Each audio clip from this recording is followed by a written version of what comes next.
السلام علیکم ورحمۃ اللہ وبرکاتہ۔ بسم اللہ الرحمن الرحیم، الصلاۃ والسلام علی رسولہ الکریم۔ جی انشاءاللہ سورۃ البقرہ انشاءاللہ 2 آیات ہوں گی، قرأت کر دیتا ہوں۔ اعوذ باللہ من الشیطان الرجیم، بسم اللہ الرحمن الرحیم۔ شہر رمضان الذی انزل فیہ القرآن ھدی للناس وبینات من الھدی والفرقان فمن شہد منکم الشہر فلیصمہ ومن کان مریضا او علی سفر فعدۃ من ایام اخر یرید اللہ بکم اليسر ولا یرید بکم العسر ولتکملوا العدۃ ولتکبروا اللہ علی ما ہداکم ولعلکم تشکرون وإذا سألك عبادی عنی فإنی قریب اجیب دعوۃ الداع اذا دعان فلیستجیبوا لی وليؤمنوا بی لعلہم یرشدون۔ صدق اللہ العظیم۔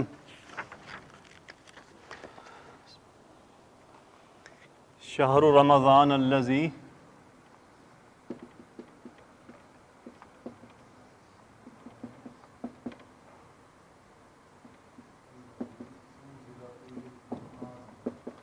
انزل فیہ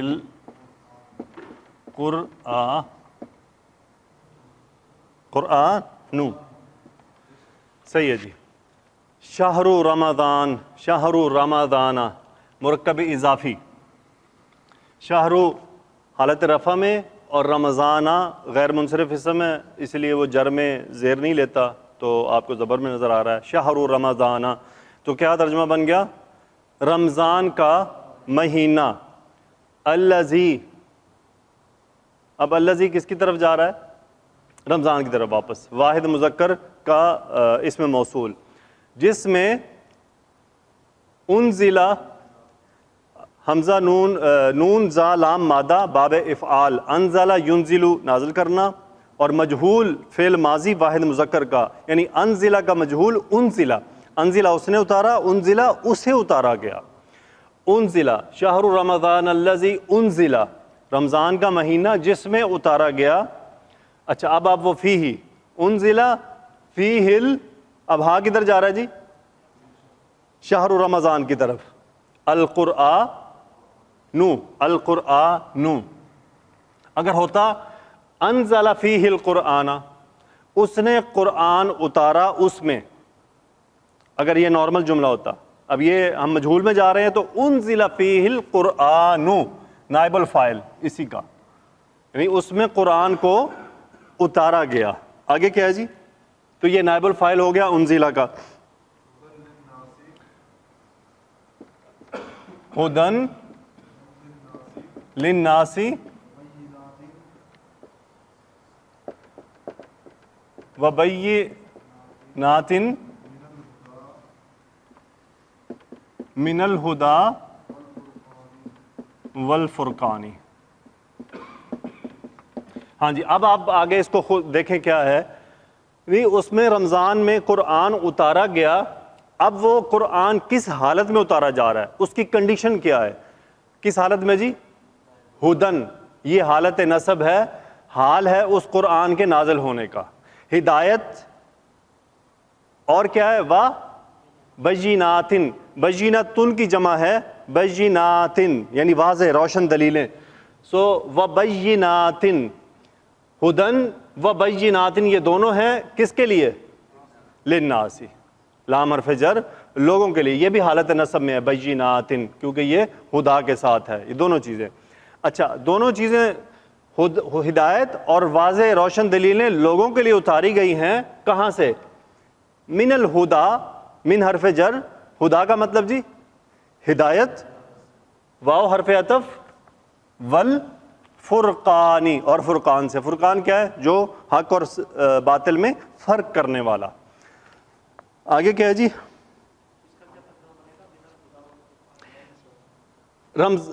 رمضان کا مہینہ جس میں قرآن نازل کیا گیا لوگوں کے لیے ہدایت اور واضح دلیلیں بنا کر، ہدایت اور فرقان میں سے، یعنی وہ لوگوں کے لیے اس میں سے ہدایت جو اللہ کے پاس الہدا والفرقان ہے اس میں سے اسے اتارا گیا ہے۔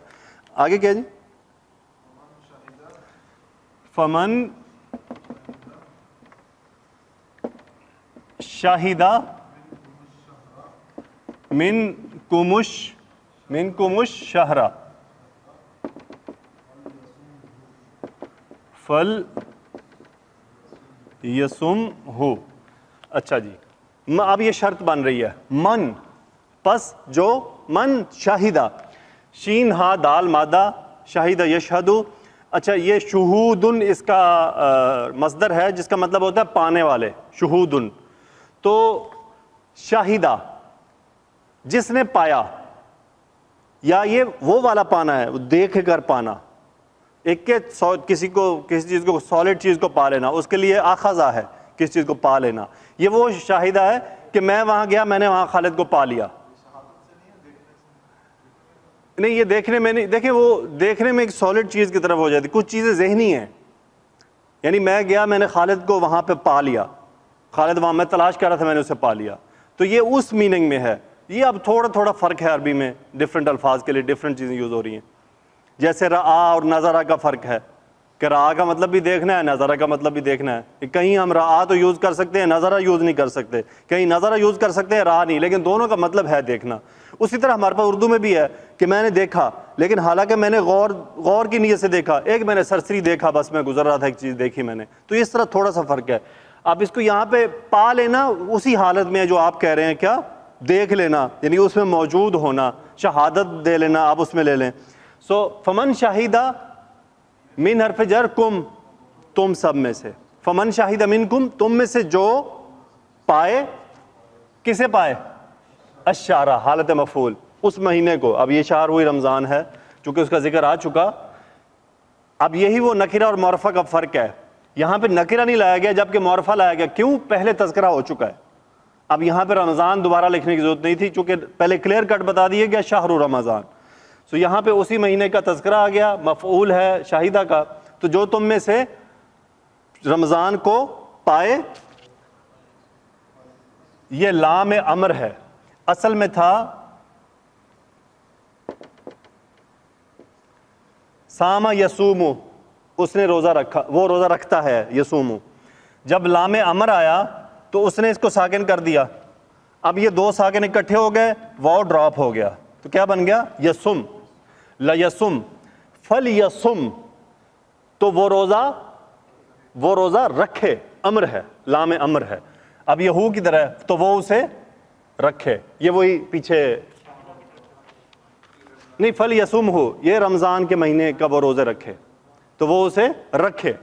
ٹھیک ہے جی.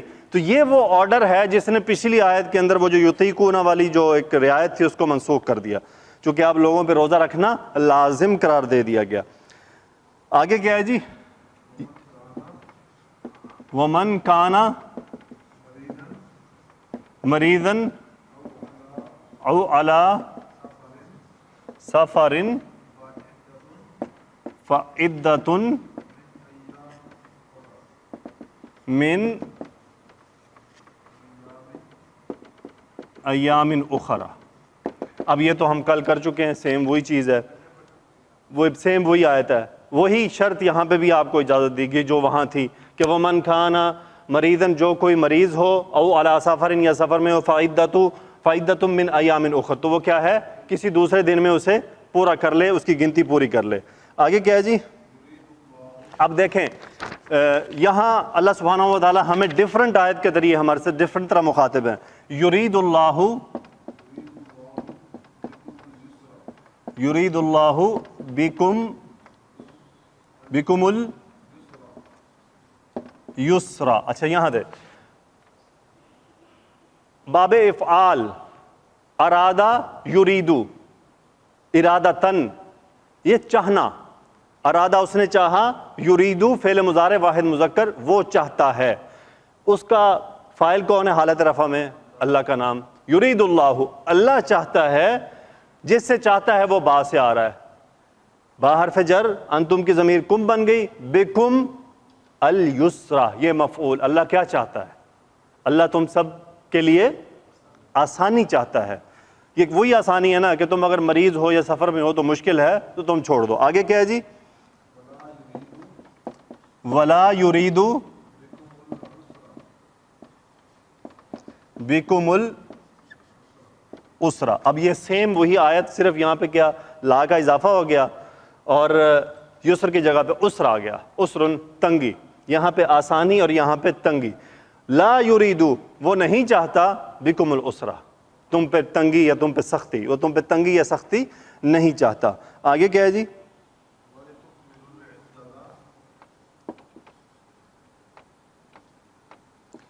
والی تکمل العدۃ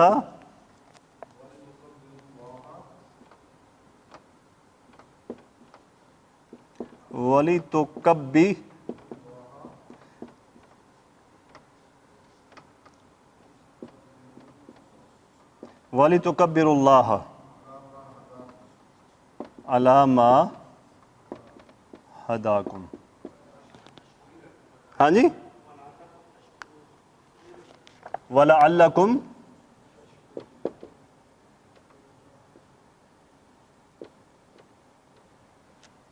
تشکرون.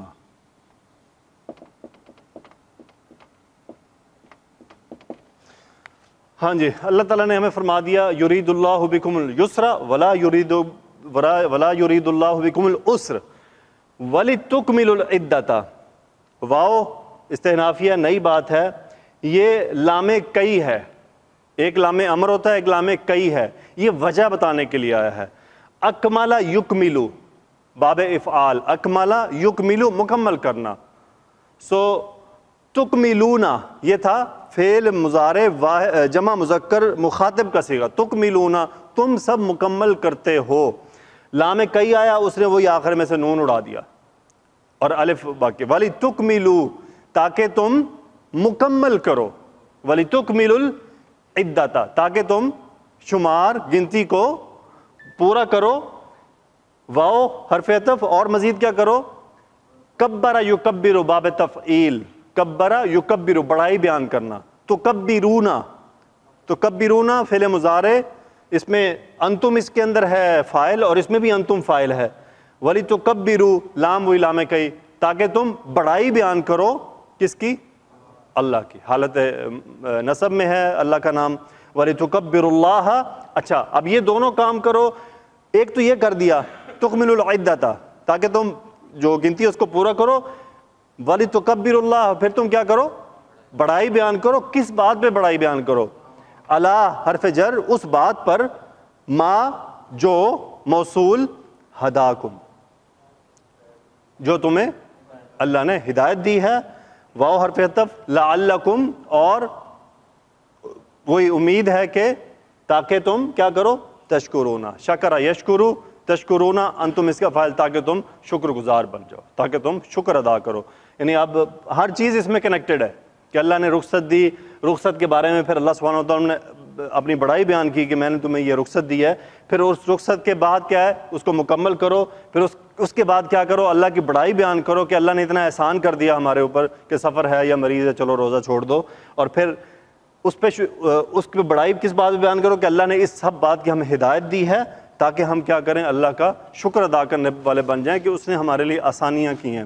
یعنی کوئی بھی انسان ہمارے لیے آسانی کرتا ہے تو ہم کیا کرتے ہیں اس کو, تھینک یو ویری مچ, شکریہ. ہمارا کوئی باس ہے اگر وہ میرے ساتھ آسانی کرتا ہے, یعنی سپروائزر ہے یا جو بھی ہے, تو ہم اس سے کتنے شکر مند ہوتے ہیں اتنی سی بات پہ کہ یار میں جاؤں یا میری شفٹ چینج ادھر سے یوں کر دیں, مجھے نائٹ کی جگہ پہ ڈے لگا دیں. یقین کریں میں بڑا خوش ہو کے بڑا شکریہ ادا کرتا ہوں اس کا, حالانکہ کمپنی کی پرمیشنز میں سے ہے, کمپنی الاؤ کر رہی ہے کہ چلو اگر اس پاسبلٹی ہے, لیکن پھر بھی وہ سپروائزر کا ثواب دید ہے, لیکن میں اس کا تھینک فل ہوتا ہوں.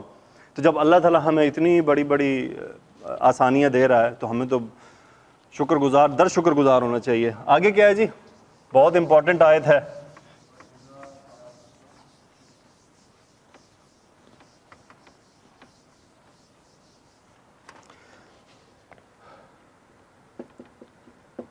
وَإِذَا سَأَلَكَ عِبَادِي عَنِّي فَإِنِّي قَرِيبٌ. واو استئنافیہ نئی بات. اذا کا مطلب جب. اب جو ہی جب آ گیا تو اس کا مطلب ایک شرط کی بات ہو رہی ہے یہاں پہ. سین حمزہ لام مادہ سأل یسأل سوال کرنا, اور کاف یہ مفعول ہے انتا کی جگہ پر. سو سألکا اس نے آپ سے سوال کیا. اذا سألکا جب وہ آپ سے سوال کرے. کون سوال کریں جی؟ عبادی. عبادن کی جمع یعنی عبدن کی جمع عبادن. اب یہ فاعل ہے سألکا اور عبادی مرکب اضافی میرے بندے. تو جب میرے بندے آپ سے سوال کریں کس بارے میں؟ انی عین وہ اپنا ان پلس انا. اب انا کی حالت جر نی تو انی میرے بارے میں سوال کریں. جب میرے بندے آپ سے میرے بارے میں سوال کریں فإنی قریب. اب یہ جواب شرط ہے. انا قریب میں ایک نزدیک ہوں. پھر اس پہ تاکید آ گئی انا پلس انا انی قریب یقیناً میں قریب ہوں. یقیناً میں یعنی اللہ سبحانہ و تعالیٰ اس وقت بھی ہمارے قریب ہے, ہماری بات سن رہا ہے. اللہ ہر وقت ہر بندے کی بات سن رہا ہے. کوئی ڈاؤٹ کی بات نہیں ہے کہ وہ نہیں سن رہا, وہ سن رہا ہے. آگے کیا ہے جی؟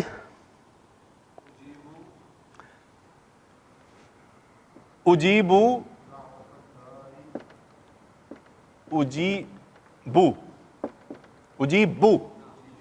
اچھا یہ دیکھ لیں اب قرات کے اندر کتنا بڑا فرق ہے. اجیبو اور اجیبو بہت ترجمے میں فرق ہے.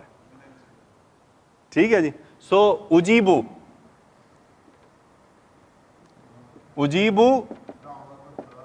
دعوت الداعی.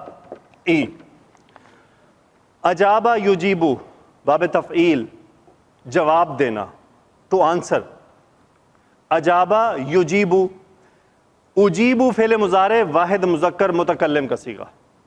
میں جواب دیتا ہوں کسے؟ دعوتن اس دعا. دعوت الداعی داعین پکارنے والا دعا مانگنے والا مرکب اضافی مفعول. اجیب دعوت الداعی میں پکارنے والے کو جواب دیتا ہوں. آگے کیا ہے جی؟ اذا دعانی. دعا یدعو فعل ماضی واحد مذکر آنا کی جگہ پہ نی نصب. ہاں جی نہیں اصل میں یہی ہے. اصل میں یہی ہے لیکن وہ جو ہمیں یہ زیر بتا رہی ہے کہ یہ تھا وہی وہ یہاں ڈراپ ہوئی ہے. تو اذا دعانی جب وہ مجھے پکارے. اجیب دعوت الداعی اذا دعانی میں پکارنے والے کی دعا مانگنے والے کی دعا کا جواب دیتا ہوں. یہ آیت بڑی کلیئر کٹ ہے, بالکل یعنی واضح ہے, اس میں کوئی بھی شبہ نہیں ہے. میں آج ایک بک پڑھ رہا تھا, اس میں انہوں نے لکھا ہوا تھا, انہوں نے لکھا کہ اب ہم دعا مانگتے ہیں نا. میں نے نماز کے بعد ہاتھ اٹھائے دعا مانگی. میں نے اگر دعا مانگی اور دعا شروع کی اور سلام پھیر اپنا وہ ہاتھ پھیر لیا, اور اگر مجھ سے کوئی پوچھے ہاں جی آپ نے کیا مانگا, اور میں کہوں یار یوں, اگر تو اس کا مطلب میں نے دعا نہیں مانگی, میں نے رب کو نہیں پکارا. پکارنے کا مطلب ہے جب پکارا جا رہا ہو تو میرا دل حاضر ہو. ایسا نہ ہو کہ میں پھرتا پاکستان میں ہوں حساب کتاب کر رہا اور ادھر میرے ہاتھ اٹھے ہوں دعا. یہ کوئی دعا نہیں ہے, کچھ نہیں پکارا آپ نے, بس ٹائم ضائع کر کے چلے گئے, کوئی رابطہ نہیں کیا اللہ سے.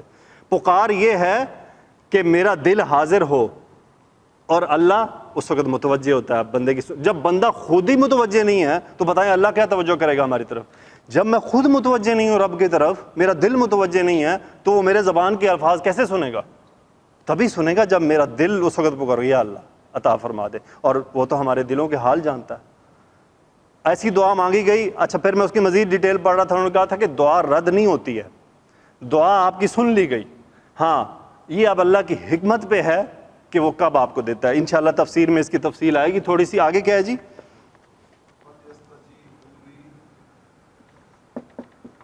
فل یس تجیبو لی ول یؤمنو بی لعلہم یرشدون. ہاں جی, تو انہیں کیا چاہیے اب؟ استجابہ یستجیبو, استجابہ یستجیب، قبول کرنا. وہ کہتے ہیں نا مستجابۃ الدعوات، یعنی وہ ایسا آدمی جس کی دعائیں قبول ہوتی ہوں. سو یستجیبون، وہ قبول کرتے ہیں یا وہ قبول کریں گے. لام امر، لام امر فل یستجیبو، انہیں قبول کرنا چاہیے. کیا؟ لی، انہیں میرا حکم قبول کرنا چاہیے. یہ اب اللہ تعالیٰ بتا رہے ہیں کہ انہیں قبول کرنا چاہیے میری بات کو. واو حرف عطف پھر وہی وَلْيُؤْمِنُوا، یؤمنون فعل مضارع جمع مذکر غائب کا صیغہ، ہم اس کا فاعل ہے، اس کا بھی فاعل ہم ہے. وَلْيُؤْمِنُوا، اور ایمان لائیں بھی، اور وہ مجھ پر ایمان لائیں. لعلہ پھر وہی لعلکم، اب یہاں پہ لعلہم ہے. لعلہم کیوں ہے؟ یہ سب غائب ہیں اس لیے لعلہم آ گیا. تو یہ ان سے خطاب ہے لعلہم، تاکہ وہ راشین دال مدہ رشدہ یرشدو، تاکہ یرشدونا فعل مضارع جمع مذکر غائب کا صیغہ، تاکہ وہ ہدایت پانے والے بن جائیں. یعنی رشید ان کا مطلب ہوتا ہے ہدایت یافتہ، تاکہ وہ ہدایت یافتہ بن جائیں. تو دیکھیں اللہ تعالیٰ نے کتنے پیارے انداز سے ہم سے خطاب فرمایا. بسم اللہ الرحمن الرحیم. تفسیر ابن کثیر آیت نمبر 185 اور 186. شہر رمضان الذی انزل فیہ القرآن ھدی للناس وبینات من الھدی والفرقان، رمضان کا مہینہ وہ ہے جس میں قرآن نازل کیا گیا جو انسانوں کے لیے ہدایت اور اس میں ہدایت کی واضح اور حق کو باطل سے جدا کرنے والی دلیلیں ہیں. فمن شہد منکم الشہر فلیصمہ، پھر تم میں سے جو شخص اس مہینے کو پائے تو اسے چاہیے کہ اس کے روزے رکھے. ومن کان مریضا او علی سفر فعدۃ من ایام اخر، اور جو کوئی شخص بیمار ہو یا سفر پر ہو تو دوسرے دنوں میں گنتی پوری کرے. یرید اللہ بکم الیسر ولا یرید بکم العسر، اللہ تمہارے لیے آسانی چاہتا ہے، وہ تمہارے لیے تنگی نہیں چاہتا. وَلِتُكْمِلُوا الْعِدَّةَ وَلِتُكَبِّرُوا اللَّهَ عَلَى مَا هَدَاكُمْ وَلَعَلَّكُمْ تَشْكُرُونَ، تاکہ تم گنتی پوری کرو اور اللہ تعالیٰ کی بڑائی بیان کرو اور اس نے تمہیں ہدایت دی اور تاکہ تم شکر گزار بنو. رمضان کی فضیلت اور اس میں قرآن کا نزول. حدیث مبارکہ ہے رسول اللہ صلی اللہ علیہ وآلہ وسلم نے فرمایا صحیفہ ابراہیم رمضان کی پہلی رات، تورات رمضان کی چھٹی رات، انجیل رمضان کی 13ویں رات، اور قرآن مجید کو اللہ تعالیٰ نے رمضان کی 24ویں رات کو نازل فرمایا. قرآن مجید کی فضیلت کے بارے میں ارشاد ہوتا ہے ھدی للناس وبینات من الھدی والفرقان، جو لوگوں کا رہنما ہے اور جس میں ہدایت کی کھلی نشانیاں ہیں، جو حق و باطل کو الگ الگ کرنے والا ہے. یہ اس قرآن کی تعریف ہے جسے اللہ تعالیٰ نے ان بندوں کے دلوں کی ہدایت کے لیے نازل فرمایا ہے جو اس پر ایمان لائیں، تصدیق کریں اور اس کی پیروی کریں. نیز اس میں فہم و تدبر کرنے والوں کے لیے بین، واضح اور روشن دلیلیں و براہین موجود ہیں جو اس بات پر دلالت کرتے ہیں کہ اس میں ضلالت کے مقابلے میں جس ہدایت، سرکشی کے مقابلے میں جس رشد و بھلائی اور حق و باطل اور حلال و حرام میں تفریق کی گئی ہے وہ بالکل صحیح ہے. اچھا، قرآن کے معنی کیا ہے؟ آج میرے سامنے یہ آ گیا، میں آپ کے ساتھ شیئر کرتا چلوں. قرآن عربی زبان کا لفظ ہے جس کا مطلب ہے وہ ایسی چیز جو پڑھی جاتی ہو، اسے قرآن کہتے ہیں. تو جب سے قرآن نازل ہوا ہے اب قرآن کا لفظ کسی دوسری کتاب کے بارے میں استعمال کرنا ممنوع ہے. تو اسی لیے آپ دیکھتے ہیں کہ قرآن پاک کے لیے القرآن بھی استعمال ہوتا ہے جبکہ قرآن خاص چیز کا نام ہے. لیکن چونکہ یہ گرامر میں ہر پڑھی جانے والی چیز کو قرآن کہتے ہیں تو اس لیے ال لگایا جاتا ہے ساتھ، لیکن ہر حال میں ہر میننگ میں اب قرآن ہی رہے گا. وہ یہی قرآن مجید ہے اور اب کسی چیز کو قرآن نہیں کہا جائے گا. ماہ رمضان میں روزوں کا وجوب. فمن شہد منکم الشہر فلیصمہ، اور جو کوئی تم میں سے اس مہینے میں موجود ہو تو اسے چاہیے کہ پورے مہینے کے روزے رکھے. اور اس جملے میں رمضان کے روزے کو ہر اس شخص کے لیے واجب اور فرض قرار دیا جا رہا ہے جو اس مہینے میں موجود ہو، یعنی ماہ رمضان میں وہ اپنے شہر میں مقیم ہو، جسمانی طور پر تندرست ہو تو اسے چاہیے کہ وہ ضرور روزے رکھے. اس آیت نے اس سابقہ اباحت کو منسوخ کر دیا کہ صحیح مقیم شخص روزے نہ رکھنے کے عوض ہر دن ایک مسکین کو 2 وقت کھانا کھلا دے، جیسا کہ قبل ازیں بیان کیا جا چکا ہے. جب روزے کو حتمی فریضہ قرار دیا گیا تو دوبارہ پھر اس بات کا ذکر فرما دیا گیا کہ مریض اور مسافر کے لیے روزہ نہ رکھنے کی رخصت ہے، اور شرط یہ ہے کہ وہ بعد میں قضا دے لیں. تو یہ شرط ہے، اس شرط کی صورت پہ وہ ایسا کر سکتا ہے. یعنی جو شخص جسمانی طور پر بیمار ہو، روزہ رکھنا اس کے لیے بہت گراں یا تکلیف دہ ہو، حالت سفر میں ہو، جتنے دن وہ روزے نہ رکھ سکے اتنے دن بعد میں روزے رکھ لے۔ اسی لیے اللہ تعالیٰ فرماتے ہیں کہ اللہ تمہارے حق میں آسانی چاہتا ہے، وہ تمہارے حق میں سختی نہیں چاہتا۔ یعنی مقیم اور تندرست شخص کے لیے روزہ رکھنا اگرچہ ایک حتمی فریضہ ہے، تاہم آسانی اور رحمت و شفقت کے پیش نظر اللہ تعالیٰ نے سفر اور مرض کی حالت میں روزہ نہ رکھنے کی رخصت عطا فرما دی ہے۔ سفر سے متعلق روزے کے کچھ مسائل۔ سنت سے یہ ثابت ہے کہ رسول اللہ صلی اللہ علیہ وآلہ وسلم غزوہ فتح مکہ کے موقع پر ماہ رمضان میں سفر پر نکلے تھے، اور جب آپ مقام قدید پر پہنچے تو روزہ افطار فرمایا اور لوگوں کو بھی حکم دیا کہ وہ روزہ افطار کر لیں۔ یہ حتمی طور پر فرض نہیں ہے کہ سفر میں ضرور افطار کیا جائے، بلکہ اختیار ہے کہ اگر کوئی چاہے تو روزہ رکھ لے اور اگر چاہے تو افطار کر لے، کیونکہ راوی ابو سعید خدری رضی اللہ تعالیٰ عنہ بیان فرماتے ہیں کہ جب ہم ماہ رمضان میں رسول اللہ صلی اللہ علیہ وآلہ وسلم کے ساتھ نکلتے تو ہم میں سے کچھ لوگوں نے روزہ رکھا ہوتا اور کچھ نے نہیں۔ روزہ رکھنے والے رکھنے والوں پر کوئی الزام نہ لگاتے تھے، یعنی دونوں طرف سے وہ ایک دوسرے کو طعن و تشنیع نہ کرتے تھے۔ اگر حالت سفر میں روزہ نہ رکھنا ہی واجب ہوتا تو روزہ رکھنے سے رسول اللہ صلی اللہ علیہ وسلم منع فرما دیتے۔ آپ علیہ الصلوۃ والسلام سے بھی حالت سفر میں روزہ رکھنا ثابت ہے۔ حضرت ابو درداء رضی اللہ تعالیٰ عنہ سے روایت ہے کہ ہم رسول اللہ صلی اللہ علیہ وسلم کے ساتھ ماہ رمضان میں سخت گرمی میں نکلے، حتیٰ کہ گرمی کی شدت کے باعث مجبور ہو کر ہم نے اپنے ہاتھ سر پر رکھ لیتے تھے، اور ہم میں رسول اللہ صلی اللہ علیہ وسلم اور عبداللہ بن رواحہ رضی اللہ تعالیٰ عنہ کے سوا کسی اور نے روزہ نہیں رکھا ہوا تھا۔ اب رخصت پر عمل کرنا افضل ہے، اس کے بارے میں فرماتے ہیں کہ رسول اللہ صلی اللہ علیہ وسلم سے اس بارے میں سوال کیا گیا تو آپ نے فرمایا یہ اللہ کی طرف سے رخصت ہے، جس نے اس کو لیا تو اچھا ہے، اور جس کو روزہ رکھنا پسند ہو تو اس پر کوئی گناہ نہیں، یعنی اگر کوئی اس رخصت کو لے لے تو اس کے لیے اچھا ہے۔ ایک دوسری حدیث میں آپ نے فرمایا تم اللہ تعالیٰ کی اس رخصت کو قبول کرو جو اس نے تمہیں عطا فرمائی ہے۔ ایک جماعت کا کہنا ہے کہ سفر میں روزہ رکھنا یا نہ رکھنا دونوں برابر ہیں، کیونکہ حضرت عائشہ رضی اللہ تعالیٰ عنہ کی حدیث میں ہے، حمزہ بن عمر اسلمی رضی اللہ تعالیٰ عنہ نے عرض کی کہ اے اللہ کے رسول میں روزے کثرت سے رکھتا ہوں تو کیا سفر میں بھی روزہ رکھ لیا کروں؟ آپ نے فرمایا اگر چاہو تو روزہ رکھ لو اور اگر چاہو تو نہ رکھو۔ اس مسئلے میں یہ بھی کہا گیا کہ اگر روزہ گراں گزرے تو نہ رکھنا افضل ہے، کیونکہ حدیث جابر میں رسول اللہ صلی اللہ علیہ وسلم نے ایک شخص کو دیکھا جس پر سایہ کیا جا رہا تھا۔ آپ نے فرمایا یہ کیا ہے؟ لوگوں نے بتایا کہ ایک روزے دار ہے، تو آپ نے فرمایا سفر میں روزہ رکھنا نیکی نہیں ہے۔ کیا روزوں کی قضاء میں تسلسل ضروری ہے؟ قضاء کے لیے یہ واجب نہیں کہ روزے مسلسل رکھے جائیں، کوئی چاہے تو مسلسل بھی رکھ سکتا ہے۔ متفرق طور پر بھی دلائل سے یہی ثابت ہے، کیونکہ مسلسل رکھنا تو صرف رمضان رکھنے کی وجہ سے واجب ہے، اور رمضان کے بعد واجب یہ ہے کہ جتنے دنوں میں وہ روزے نہیں رکھ سکا اتنے دنوں کے وہ روزے رکھ لے، خواہ مسلسل ہوں خواہ متفرق ہوں۔ اسی وجہ سے اللہ تعالیٰ نے فرمایا فَعِدَّةٌ مِّنْ أَيَّامٍ أُخَرَ، تو دوسرے دنوں میں روزے رکھ کر ان کی گنتی پوری کر لو۔ آسانی نہ کہ سختی۔ اللہ تمہارے حق میں آسانی چاہتا ہے، وہ تمہارے حق میں سختی نہیں چاہتا۔ رسول اللہ صلی اللہ علیہ وسلم نے فرمایا آسانی پیدا کرو، مشکل میں نہ ڈالو، تسکین دلاؤ، متنفر نہ کرو۔ ایک دوسری حدیث میں رسول اللہ صلی اللہ علیہ وسلم نے جب حضرت معاذ اور ابو موسیٰ اشعری رضی اللہ تعالیٰ عنہ کو یمن بھیجا تو فرمایا تم دونوں آسانی پیدا کرنا، مشکل میں نہ ڈالنا، خوشخبری سنانا، نفرت نہ دلانا، باہمی اتفاق سے رہنا اور آپس میں اختلاف نہ کرنا۔ رسول اللہ صلی اللہ علیہ وسلم نے فرمایا مجھے آسان سچے دین حنیف کے ساتھ مبعوث کیا گیا۔ اچھا، اس میں یہ جو بار بار فرمایا جا رہا ہے نا کہ آسانی پیدا کرنا، مشکل پیدا نہ کرنا، یعنی لوگوں کو متنفر نہ کرنا، کہ لوگوں کو جاتے ہی بہت بھاری بھاری اعمال نہ بتانا کہ جو ان کے کرنے کے لیے مشکل ہو جائیں، یا جاتے ہی ان کو جہنم کی سزائیں نہ سنانا، یعنی ہر وقت جہنم کی سزا سناتے رہنا بھی درست نہیں ہے۔ ہاں، یہ اکارڈنگ ٹو ریکوائرمنٹ ہو سکتا ہے کہ جہاں لوگ ڈر سے بات سن لیں تو وہاں ڈر سنا دیں، جہاں لوگ خوشخبری سن کے آ جائیں تو ان کو پھر اللہ تعالیٰ کی جنت کی نعمتیں سنائی جائیں۔